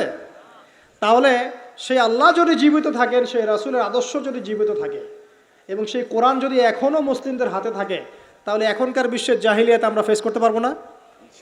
পারবো না ইনশাল্লাহ? পারবেন ইনশাল্লাহ? কি করবেন তাহলে? মোটা দাগে কয়েকটা কথা বলে শেষ করে দিই। 1 নাম্বার প্রিয় ভাই, জ্ঞান অর্জন করেন, প্রচুর পড়াশোনা করেন। জ্ঞান অর্জনের ক্ষেত্রে সাম্প্রদায়িক হবেন না, এতটুকু নিব এতটুকু নিব না, এর থেকে নিব ওর থেকে নিব না, এমন হবেন না। জ্ঞান যেখানে পাচ্ছেন নিতে থাকেন, আল্লাহ পাক আপনাকে নূর দিবে ইনশাআল্লাহ। আল্লাহ যখন আপনাকে নূর বা আলো দিবে তার পক্ষ থেকে, আপনি এমন কিছু দেখবেন যা অন্যরা দেখতে পারছে না। আপনি খিজির হয়ে যাবেন ইনশাআল্লাহ আলাইহিস সালাম। যে মুসা আলাইহিস সালাম বুঝতে পারছেন না কেন নৌকা ফুটা করছে, কেন বাচ্চাকে হত্যা করছে, আর কেন দেয়াল নির্মাণ করছে, কিন্তু খিজির আলাইহিস সালাম বুঝতে পারছেন কেন এগুলো করতে হচ্ছে। 2 নাম্বার প্রিয় ভাই, আপনার হায়াতটাকে মূল্যায়ন করেন। আজকেই তওবা করে ফিরে আসেন, 5 ওয়াক্ত নামাজি হয়ে যান, সময় অপচয় বন্ধ করেন, যৌবনকালটাকে কাজে লাগান, সিরিয়াস হন, জীবনটার ব্যাপারে সিরিয়াস হন। জীবনটা কিন্তু হেলায় খেলার বিষয় না। একবার চলে গেলে, একবার মৌত হয়ে গেলে কান্নাকাটি কোটি কোটি বছর করলে আল্লাহ পাক আর দ্বিতীয়বার পৃথিবীতে ফিরাই দিবে না, দিবে? তো কি কারণে আমরা আমাদের সময়টাকে হেলায় নষ্ট করছি? আর সুযোগ আছে কোনো সুযোগ নাই। যেই কাজের পরকালীন কোনো ফায়দা নাই সেই কাজে আমি নাই। সোজা কথা বুঝেন? যেই কাজে পরকালের কোনো ফায়দা নাই সেখানে আমি নাই, এরকম আকীদা লাগবে। ইলম অর্জন করবেন কেন? পরকালের ফায়দা আছে তাই। নামাজ কেন পড়বেন? পরকালে ফায়দা আছে তাই। প্রেমের সম্পর্ক করব না কেন? পরকালে ফায়দা নাই তাই। এই মিউজিক শুনবো না কেন? আমি পরকালে কোনো ফায়দা নাই তাই। আমি অহেতুক এসব টিকটকের পিছনে ঘুরবো না কেন? পরকালে কোনো ফায়দা নাই তাই। যে কাজ পরকালে ফায়দা দিবে আমি সেই কাজে আছি। পারা যাবে ইনশাল্লাহ? আল্লাহ তৌফিক দান করুন। যুবক ভাইদেরকে আমি অনুরোধ করবো যে আপনাদের যৌবনটা আগামী মুসলিম উম্মার ভবিষ্যৎ। এই যে বলে না যে জাতির কাণ্ডারি হবে অমুক তমুক, কেউ জাতির কাণ্ডারি হতে পারবে না। জাতির কাণ্ডারি যদি হতে চায় তাহলে মুসলিম যুবকরাই হতে পারবে ইনশাআল্লাহ। যারা সারাদিন মাদকদ্রব্য সেবন করে এরা জাতিকে কিচ্ছু দিতে পারবে না। যারা সারাদিন হকি স্টিক নিয়ে ঘুরছে আর নির্মমভাবে মানুষকে মারছে এরা জীবনেও জাতিকে কিচ্ছু দিতে পারবে না। ফাসাদ সৃষ্টি করা ছাড়া কিচ্ছু করতে পারবে না এরা। দেশকে, জাতিকে এবং উম্মাকে যদি এগিয়ে নিতে হয় শুধু মুসলিম যুবকরাই পারবে ইনশাআল্লাহ। এবং কারা পারবে? যারা অন্য ধর্মের মানুষ কিন্তু মনটা স্বচ্ছ সৎ, তারাও পারবে। যাদের মনে সততা আছে অন্য ধর্মের হলেও তারা পারবে ইনশাআল্লাহ। যার মনে সততা নাই সে পারবে না কখনো। করাপ্টেড, দুর্নীতিপূর্ণ মন নিয়ে কখনো দেশের খেদমত, জাতির খেদমত করা যায় না। বাংলাদেশের সবচেয়ে বড় সমস্যা দুর্নীতি। বাংলাদেশের 1 নাম্বার সমস্যা দুর্নীতি। দুর্নীতি যদি না থাকতো আর সমস্ত কালো টাকা যদি সাদা করা যেত, বাংলাদেশের মানুষকে আজকে না খেয়ে মরতে হতো না। 65% মানুষকে আজকে এই খাবারের সংকটে ভুগতে হতো না। সামনের দিনগুলো কঠিন হবে, ভয়াবহ হবে, এটা সবাই বুঝতে পারছে, হয়তো শুধু আপনারা পারছেন না। আল্লাহ পাক আপনাদেরকে বোঝার তৌফিক দান করুন, আমিন। সামনে যান, নিজের জীবনকে কাজে লাগান, যৌবনকে কাজে লাগান, একটা হালাল রিজিক সার্চ করেন। অল্প রিজিকে সন্তুষ্ট হয়ে যান, উচ্চাভিলাষী হবেন না। উচ্চাভিলাষী হওয়ার দরকার নাই, যতটুকু আসছে আলহামদুলিল্লাহ, এটুকুর মধ্যেই সন্তুষ্ট থাকেন, পারবেন ইনশাআল্লাহ। সামনে যাবেন, আদর্শ পরিবার গড়বেন, পরিবারের মধ্যে ইসলাম থাকবে। পরিবারের পিতা হবে ইব্রাহিম, পরিবার সন্তান হবে ইসমাইল, পরিবারের স্ত্রী হবে হাজরা অথবা সারা আলাইহিস সালাম। দিনদার ছেলে নাই, বিয়ে নাই, দিনদার মেয়ে নাই, বিয়ে নাই। ওই যেটা আপনি মনে করছেন রূপ সৌন্দর্য হাবিজাবি, কিচ্ছু থাকবে না ভাই, কিচ্ছু থাকবে না। 1 বছর 2 বছর পরে সব শেষ। দিনদার স্ত্রী পাবেন, চোখ বন্ধ করে বিয়ে করে ফেলবেন। আর দিনদার স্বামী পাবেন, বিয়ে করে ফেলবেন। আমার স্বামী কত বড় ব্যাংকের চাকরি করে, কত বড় ডিগ্রি, কত বড় সার্টিফিকেট, এটা পরের ইস্যু। আগের ইস্যু হচ্ছে আমার স্বামী নামাজ পড়ে কিনা, এই লোক আমার স্বামী হতে যাচ্ছে, এর দাঁড়িয়ে আছে কিনা, ইসলাম পালন করে কিনা, ইসলামের প্রতি ভালো ধারণা আছে কিনা, সে আমাকে পর্দায় রাখবে কিনা, এগুলো বড় জিনিস। পরিবার গড়ব ইসলামিক ভিত্তিতে, ইসলাম নাই পরিবার নাই। এমনকি পরিবার গড়ার পরেও যদি দেখেন যে পরিবারের সদস্যদেরকে বোঝাতে বোঝাতে আপনি ক্লান্ত হয়ে যাচ্ছেন, পরিবারের সদস্যদেরকে দিন বোঝাতে আপনি ক্লান্ত, কিছুতেই দিন বুঝতে চায় না, আপনি আসহাবুল কাহাফ হয়ে যান, তাও ভালো। বুঝেন নাই? আপনি নিজের চটকায় তেল দেন, ওটা বাদ দেন, ওর কবরের হিসাব ওর উপর ছেড়ে দেন, আপনি ইব্রাহিম হয়ে যান, আপনি আসহাবুল কাহাফ হয়ে যান, তাও ভালো। ইসলাম নিয়ে কোনো কম্প্রোমাইজ নাই। পরিবারের সদস্যরাও যদি আল্লাহর পথে চলার ক্ষেত্রে প্রতিবন্ধকতা সৃষ্টি করে, বাদ দিয়ে দেন, দরকার নাই। আল্লাহর জমিন প্রশস্ত, আল্লাহর জমিন প্রশস্ত, আল্লাহর রিজিক প্রশস্ত ইনশাআল্লাহ। আল্লাহ পাক উত্তম আরও কিছু দিবেন আপনাকে ইনশাআল্লাহ তাআলা। খেয়াল রাখবেন, পরিবারের মধ্যে ইসলাম থাকতে হবে। এখানে কিন্তু আপনাকে কেউ বাধা দিবে না, এর কর্তা আপনি নিজেই। আল্লাহ পাক তৌফিক এনায়েত করুন, আমিন। পাশাপাশি সৎ কাজের আদেশ করেন, অসৎ কাজে নিষেধ করেন, মুসলিম উম্মার মধ্যে ঐক্যের চেষ্টা করেন, বিভক্তি সৃষ্টি করবেন না। সবার মধ্যে ভালো জিনিস আছে, নিয়ে নেন, খারাপগুলো ছেড়ে দেন। এমন কোনো সংগঠন বা দল বা জামা নাই যার 100%ই পরিশুদ্ধ, এমনটা কোনো নাই, কোথাও নাই। সবার মধ্যেই কিছু না কিছু ভুল থাকবেই, কিছু না কিছু ফল্ট থাকবেই। ওই ফল্টগুলোকে নিয়ে যদি আপনি পড়ে থাকেন আর কাদা ছড়াছড়ি করতে থাকেন, কাজ হবে না। এখন এই যুগটা সেই যুগ না। এটা কি সাহাবীদের যুগ যে চুল ছেঁড়া বিশ্লেষণ করতে হবে? এখন কি খেলাফা কায়েম আছে? সাহাবীদের যুগে খেলাফা কায়েম আছে, ইসলামিক অর্থনীতি কায়েম আছে, ইসলামিক রুলিংস চলছে। তখন সূক্ষ্ম সূক্ষ্ম বিষয় নিয়ে সাহাবীরা একে অপরের সাথে কনফ্লিক্টে যাচ্ছে, মত পার্থক্য হচ্ছে। আর এখন তো কিছুই নাই, এখন আপনি ওই ছোটোখাটো বিষয় নিয়ে পড়ে আছেন, বড় বিষয়ের তো খোঁজ নাই এখন। আল্লাহ পাক আমাদেরকে বোঝার তৌফিক এনায়েত করুন, আমিন। সামনে এগিয়ে যাবেন এবং দিনের জন্য কিছু করার চেষ্টা করবেন। আপনার জান, আপনার মাল, আপনার সময় শ্রম দিয়ে ইসলামের জন্য কিছু করে যাওয়ার চেষ্টা করেন। কিছু না পারেন, একটা এতিমখানা করেন, একটা মাদ্রাসা করেন, একটা মসজিদ করেন, ঠিক আছে, একটা সামাজিক সংগঠন করেন, একটা কি বলবো, আপনি যদি পলিটিক্সও করেন, কোনো সমস্যা নাই, কিন্তু এটাকে ভালোর দিকে নিয়ে আসেন, ন্যায়ের দিকে নিয়ে আসেন। দুর্নীতি অন্যায় বাদ দেন, অন্যের ক্ষতি করা বাদ দেন, অন্যের গীবত তহমতের সংস্কৃতি বাদ দেন, ভালো কিছু করেন, সামাজিক কাজ করেন, মানবতার কাজ করেন। আপনি যদি লিখতে পারেন লিখেন, বলতে পারলে বলেন। আপনি কিচ্ছু করতে পারেন না, অ্যাটলিস্ট আপনি ইসলামপন্থীদেরকে সাপোর্ট দেন, আপনার সম্পদ দিয়ে, আপনার অর্থ দিয়ে সাপোর্ট করেন। কিচ্ছু করতে পারছেন না, কিছুই করার ক্ষমতা নাই, নিজেকে নিয়ে ব্যস্ত থাকেন, আগুন উস্কে দিয়েন না। মনে করেন আপনার কিছু করারই ক্ষমতা নাই, কোনো যোগ্যতা নাই, ঠিক আছে, আপনি চুপ থাকেন, অ্যাটলিস্ট আপনি আগুন উস্কে দিয়েন না, নিজেকে নিয়ে ব্যস্ত থাকেন, আপনি আপনার কাজ করেন। আল্লাহ পাক আমাদের সবাইকে দিনের জন্য কিছু করার তৌফিক দান করুন, আমিন। আর সবশেষ কথা হচ্ছে যে বর্তমান অর্থনীতি, সমাজনীতি, বিশ্ব ওয়ার্ল্ড পলিটিক্স, এগুলো খুব ভালো করে পড়াশোনা করবেন, করে কোরআন সুন্নাহর সাথে মেলাবেন, আখিরুজ্জামানের হাদিস এবং আয়াতগুলোকে স্টাডি করেন, সমসাময়িক প্রেক্ষাপটের সাথে এই পরিস্থিতিগুলো মেলানোর চেষ্টা করেন। দেখবেন আপনার চোখ আল্লাহ খুলে দেবে ইনশাআল্লাহ। এবং ইনশাআল্লাহ আজ্জা ওয়া জাল আপনি এমন কিছু সলিউশন জাতির সামনে উপস্থাপন করতে পারবেন যেটা আর 10 জন পারছে না ইনশাআল্লাহ। সর্বপ্রথম কথা, ব্যক্তিকে পরিশুদ্ধ করি, আত্মশুদ্ধি অর্জন করি, আল্লাহর হুকুম আহকামগুলো পালন করি, পরিবার গঠন করে হালাল রিজিক সার্চ করি। এরপরে আমি দিনের জন্য কিছু করার চেষ্টা করি। যদি আল্লাহ পাক আমাকে আরও বেশি যোগ্যতা দেন, তখন আরও বড় পরিসরে দিনের খেদমত করার তৌফিক আল্লাহর পক্ষ থেকে চেয়ে নেই, আল্লাহ পাক কবুল করবেন ইনশাআল্লাহ আজ্জা ওয়া জাল। আজকের মতো আমরা আর লম্বা করছি না, এখানে শেষ করছি। আমরা কিছু প্রশ্ন উত্তর দিব ইনশাআল্লাহ। তবে দোয়া করছি আমরা, আপনারা সবাই দোয়ায় শরীক হন যে আল্লাহ রাব্বুল আলামিন আমাদের সবাইকে যেন কোরআন এবং সুন্নাহর ইলম অর্জন করার তৌফিক এনায়েত করেন, আমিন। এবং আমাদেরকে সংকীর্ণ মানসিকতা থেকে বেরিয়ে আসার তৌফিক দান করেন। আল্লাহ পাক আমাদেরকে ওই আইয়ামে জাহিলিয়াতের সেই বড় বড় পাপগুলো থেকে বাঁচিয়ে রাখুন, আমিন। এবং এই পাপগুলোর যে মহামারী এখন চলছে, এখান থেকে আল্লাহ পাক আমাদের পরিবারবর্গকে হেফাজত করুন। আল্লাহ আমাদের মা বোনদেরকে খাস পর্দায় থাকার তৌফিক দান করুন।